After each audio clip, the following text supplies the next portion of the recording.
she declared. Your kids' trust funds are just sitting there while mine have nothing. I said nothing, just showed her the statements how she emptied them.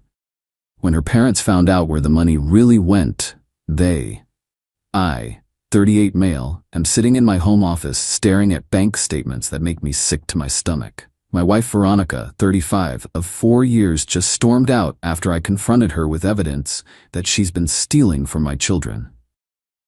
Background: I have 2 kids from my previous marriage, Lily, 14, and Noah, 12. Their mom passed away from cancer 6 years ago. Before she died, her parents, kids' grandparents, set up education trust funds for both kids. Nothing crazy, about $50 each that they'd been contributing to since birth.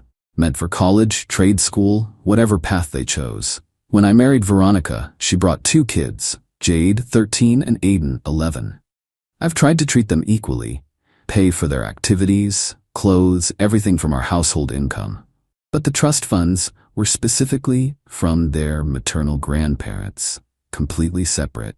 Veronica's always made comments about the unfairness of my kids having this money. I've explained repeatedly that I didn't create these funds, can't just redirect them, and her kids have 2 living parents who could save for them if they chose to. The red flags started about a year ago when she became obsessed with getting added to the trust accounts for transparency. Said as their stepmother, she should know what's happening with family money. I resisted but eventually caved because she wore me down with constant arguments about trust in marriage. Stupid. So stupid. Last week, she sat me down for a serious talk. Said we needed to address the inequality in our home. Her exact words: your kids' trust funds are just sitting there while mine have nothing. It's not fair that they get to go to any college they want, while my babies might struggle. I tried explaining again that this money came from their deceased mother's parents, not me. That's when she hit me with, well, maybe we should use some of it for family expenses now. The kids can take loans like everyone else. That set off alarm bells. I told her absolutely not, and asked why she was suddenly so concerned about theoretical future college costs. She got defensive, started yelling about me not caring about her kids, then stormed off to her sister's house for the night. The next morning, I logged into the trust accounts. $87,000 missing, between both accounts. My hands literally shook as I downloaded every statement from the past year. Systematic withdrawals starting small. $500 here, $1,000 there. Then bigger chunks, $5,000, $8,000. The most recent? $15,000 just 2 weeks ago. I printed everything. Then I sat at the kitchen table and waited. When she came home, I didn't say a word, just slid the statements across the table. Her face went white, then red. Then came the excuses. I was going to put it back. I needed it for expenses. My kids deserve equal treatment. You're so stingy with money. I asked her one question. Where is it? Silence. Where is the money, Veronica? That's when she broke down and admitted she'd been sending it to her ex-husband because he was struggling and threatening to take her to court for more child support. Rather than use our money or get a job herself, she stole from my children.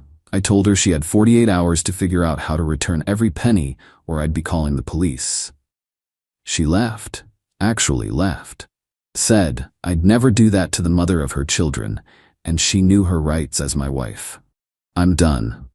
Meeting with a divorce attorney tomorrow and a criminal attorney after that. She's still at her sister's, texting me alternating between threats and apologies. My kids don't know yet.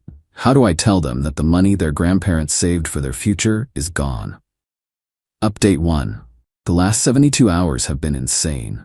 Thank you to everyone who told me to act fast. You were right. First thing Monday morning, I met with a divorce attorney. Brought all the bank statements, documentation showing she was added as a co-trustee, and proof of the withdrawals. Attorney's face was grim. Said financial abuse of children's trust funds during marriage is serious, but prosecuting spouses is complicated. Then I met with the bank. Turns out she hadn't just been withdrawing cash, she'd been writing checks to her ex-husband Derek directly from the trust accounts. The bank had copies of everything. Here's where it gets worse. I called Derek to find out if he'd return the money. His response? What money? Veronica hasn't given me anything extra. So I hired a forensic accountant. Within 24 hours, they found it. $23,000 in cash withdrawals, untraceable. $30,000 in checks made out to cash, deposited into an account she opened in just her name. $34,000 in checks to various LLCs that trace back to her brother-in-law, sister's husband. She wasn't giving money to her struggling ex. She was funneling it to her sister's family to hide it. When I confronted her via text with this info, she went ballistic. Showed up at the house at 2 a.m., pounding on doors, screaming that I was financially abusing her by not sharing the trust funds. Woke up the entire neighborhood. I called the police. She told them I was stealing from her children and holding money hostage. Officer asked for documentation. I showed him everything. The trust documents, clearly stating the funds were for my children only. The withdrawals, her signatures. She was told to leave the property. As she was getting in her car, she screamed, "I'll make sure you never see my kids again. They'll hate you for what you're doing to their mother." The next morning, my attorney filed emergency petition to freeze all marital assets, police report for theft, divorce papers citing financial misconduct. But here's the kicker. Remember those LLCs the money went to? Her brother-in-law Ramon runs a business consulting company. Very convenient that Veronica suddenly needed lots of consulting services that required payment from children's trust funds. My forensic accountant is now working with law enforcement. This isn't just theft, it's an organized scheme. Update 2. The entitlement has reached astronomical levels. Veronica hired an attorney, some bargain basement guy, who apparently told her she could claim the trust funds were marital assets since we were married when she was added as trustee. He sent a letter demanding half the remaining trust funds in the divorce, spousal support, child support for her 2 kids who aren't mine, the house, plus $100 for emotional distress. My attorney actually laughed, sent back a simple response: criminal charges pending for theft from minors' trust funds. That's when the dirty trick started. Trick 1, she called my employer claiming I was embezzling and financially unstable. Thank God I'd already given HR a heads up about the divorce. They documented her call and sent me a copy. Trick 2, she tried to empty our joint checking account. Joke's on her. I'd already removed all but $100 after my attorney advised it. She got $100 and a declined debit card at Target. Trick 3, started telling everyone in our social circle that I was hiding money from her kids and being an evil stepfather. Several mutual friends reached out asking what was really going on. I responded to exactly one person, our neighbor Deb, who's known my kids since we moved in. Showed her one single bank statement showing a $15,000 withdrawal from my daughter's college fund. Word spread fast after that. Then came the extinction the complete meltdown. Veronica and her sister Gloria showed up at my kids' school, told the office they were picking them up for a family emergency. Thank God I'd already notified the school about the situation. Security was called. They were escorted off property. That night, I get a call from an unknown number. It's Ramon, the brother-in-law. "Hey man, this is all a big misunderstanding. Veronica invested that money in my business for the kids' future. I can show you the paperwork. Let's meet and sort this out." I recorded the entire call, legal in my state. Told him all communication goes through attorneys. He got aggressive. "You're making a big mistake. I have connections. This won't end well for you if you don't drop this." "Are you threatening me?" "I'm just saying, accidents happen. Be smart." I went straight to the police station with the recording. Turns out Ramon has a record: fraud, embezzlement, theft. The detective's eyes lit up when I showed him the LLC paperwork and bank transfers. They opened a formal investigation that night. Update 3. Everything exploded when Veronica's parents got involved. Gerald and Patricia are old school, religious, very proper people. They've always been kind to me and adored my kids.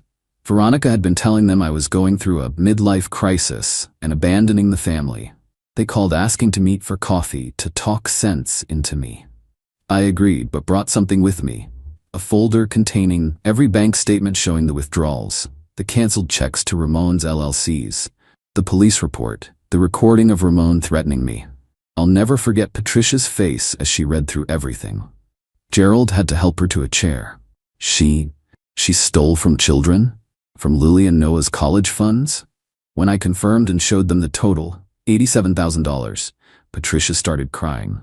Gerald's face turned purple. "Where is this money now?" he asked. I explained about Ramon, the fake LLCs, the consulting services. That's when Patricia dropped a bomb. Ramon asked us to invest in his new business venture 6 months ago, said he had secured significant funding and could guarantee 20% returns. My stomach dropped. "How much did you give him?" $50,000. The pieces clicked.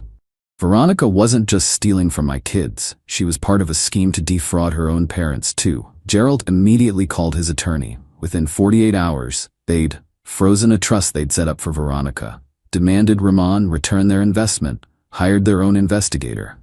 That's when things went nuclear. Veronica showed up at my work with her kids, causing a scene in the lobby. Security had to escort her out while she screamed about me destroying her family, and her kids cried. I felt horrible for Jade and Aiden. None of this was their fault. That night, Gerald called me. Ramon had been arrested. Turns out the investigation uncovered a whole web of fraud, fake businesses, forged documents, multiple victims, and Veronica's name was all over the paperwork as a consultant. The next morning, she was arrested at Gloria's house. Final update. The dust has settled, and the truth has destroyed Veronica's carefully constructed life. The investigation revealed 11 different victims totaling $400,000 in fraud. Veronica was listed as secretary-treasurer on all Ramon's fake LLCs. She received consulting fees totaling $127,000 over 18 months. $87,000 came from my kids' trust funds, the rest from other victims. She was charged with theft from minors, fraud, money laundering, conspiracy. Her parents bailed her out, but with conditions. She had to move back home, surrender her passport, and give them power of attorney to help recover assets. The money? Here's what was recovered. $43,000 from Ramon's accounts, frozen by police. $15,000 from Veronica's secret account. $30,000 from sale of Ramon's boat and motorcycle. Gerald and Patricia liquidated Veronica's trust, $40,000, and gave it to me. Total, $128,000. More than enough to restore the trust funds and cover legal fees. The divorce was finalized last week. She got her personal belongings, her car that she's still making payments on, supervised visitation with her kids, who now live with Derek full-time. A felony record I got, the house, full custody of my kids, restoration of their trust funds, a restraining order. The saddest part? Jade and Aiden. They're good kids who got caught in their mother's greed. Derek, who turned out to be a decent guy just trying to raise his kids, has them in therapy. I told him they're welcome in my home anytime. They were part of our family for 4 years, and none of this is their fault. Gerald and Patricia visit my kids regularly now. They're devastated by what their daughter did, but determined to maintain a relationship with Lily and Noah. Last week, Patricia brought photo albums of my late wife from when she was young, pictures I'd never seen. My daughter cried happy tears. Veronica? She's awaiting trial, working at a fast food place, and living in her childhood bedroom at 35. Last I heard, she was still telling people I set her up and overreacted to a misunderstanding. No accountability, no remorse, just endless victimhood. My kids know the truth now, age appropriately explained. They're hurt but resilient. Their trust funds are whole again, plus some. They'll be able to go to college debt-free, just like their mom wanted. Sometimes the best revenge isn't elaborate. It's just letting entitled people face the natural consequences of their choices. Veronica thought she was smarter than everyone else, thought she could steal from children and manipulate her way out of it. She thought wrong. Quick final update. Veronica was convicted on all charges. 2 to 5 years prison, ordered to pay restitution to all victims. During sentencing, she blamed everyone but herself. Me, Ramon, her parents, the system. The judge wasn't impressed. Gerald and Patricia have set up small college funds for Jade and Aiden. They said it's what grandparents do, and those kids shouldn't suffer for their mother's crimes. My kids are doing well. Lily just made honor roll, and Noah's soccer team made it to state championships. Their trust funds are secure, in accounts Veronica will never touch again. To anyone dealing with financial abuse, document everything. Act quickly. Don't let guilt stop you from protecting your children's future. And never, ever, Add someone to your kids' accounts just to keep the peace. Peace isn't worth $87,000 and your children's futures.